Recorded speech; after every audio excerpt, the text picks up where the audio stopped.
From baby boomers to Gen X to millennials, we can now add to those a new demographic grouping. The Xennials are aged 35 to 44, between Gen X and the millennials, long used to being ignored in campaigns. In this election, Labor has tailored policies that could attract Xennial votes. But the strategy comes with risks. As social affairs correspondent Norman Hermont reports. Do we need 3 cups?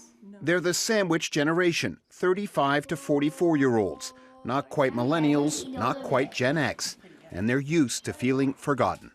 I feel like a lot of the policies that have been brought out in previous elections talk to older voters. Like most in their age group, they think they're a campaign afterthought. But this time, proposals to make owning a home easier are addressing concerns about stalled economic opportunity. You know, the casualisation of a lot of jobs and a lot of workplaces has brought about anxiety. Political scientist Jill Shepherd knows all about that anxiety.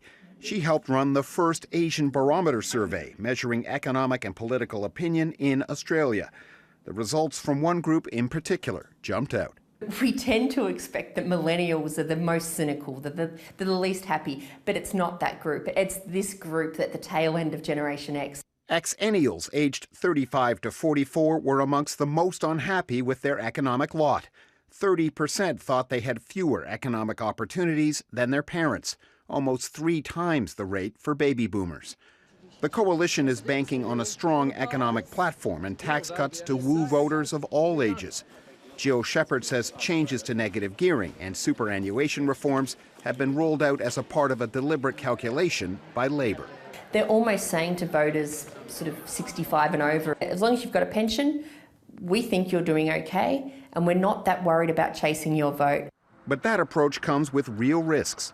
The Association of Independent Retirees says they feel like they're being targeted in a bid to win over voters like these.